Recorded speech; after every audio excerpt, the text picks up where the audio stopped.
Le torchon brûle au sein de la majorité, ou du moins de ce qu'on appelle le bloc central, sur la question du droit du sol. Eh oui, le ministre de la Justice s'est exprimé ce matin à ce sujet dans les colonnes du Parisien aujourd'hui en France.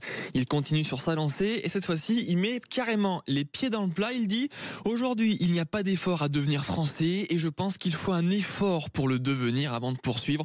Pour moi, ce n'est pas une question de religion ou de couleur de peau, mais être français, ça ne peut pas non plus être le hasard de la naissance. Être français, c'est une volonté. » Alors ces prises de position claires et nettes commencent à agacer au sein même de la majorité.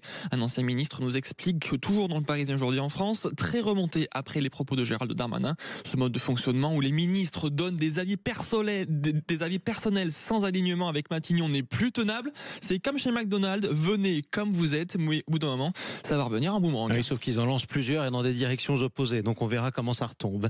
En tout cas, Théo, autre réaction qui ne s'est pas fait attendre, également ce matin, c'est celle du député de la majorité Belkir Belhaddad.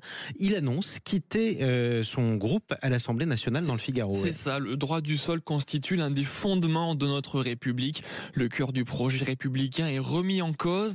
La position du groupe de Gabriel Attal ne correspond pas du tout aux engagements que j'avais pris lors des législatives. C'est la raison pour laquelle j'ai décidé de quitter le groupe, a-t-il déclaré dans le Figaro. Exactement. Allez, mystère maintenant, cette histoire dramatique qui se passe dans l'Aveyron. Mystère autour de la disparition d'un couple de Britanniques. Il s'appelait Andrew Searle et Dawn Avril Keir. Ce couple de retraités vivait dans le petit hameau de Pesquiès depuis une dizaine d'années dans l'Aveyron.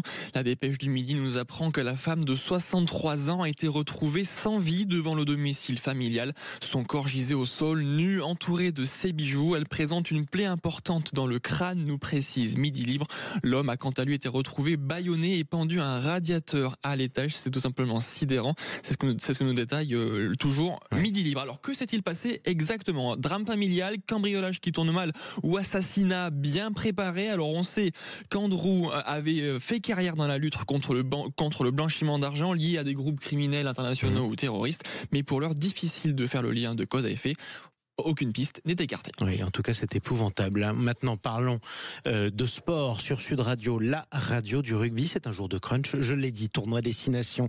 Toute la presse, ou presque, parle du match tant attendu entre la France et l'Angleterre. Une folle envie de crunch dans Sud-Ouest. Twickenham attend les Bleus pour l'indépendant. Big time en une de l'équipe avec en arrière-plan le Big Ben. Alors 2 ans après leur triomphe historique 53-10 en terre anglaise, les Bleus retrouvent cet après-midi un 15 de la Rose très revanchard. Le match sera à suivre dès 17h sur Sud Radio avec toute l'équipe de Sud Radio Rugby. Exactement, vous vous rappelez ce que disait la télé anglaise à la fin du match il y a 2 ans? It was an humiliation. It is a humiliation.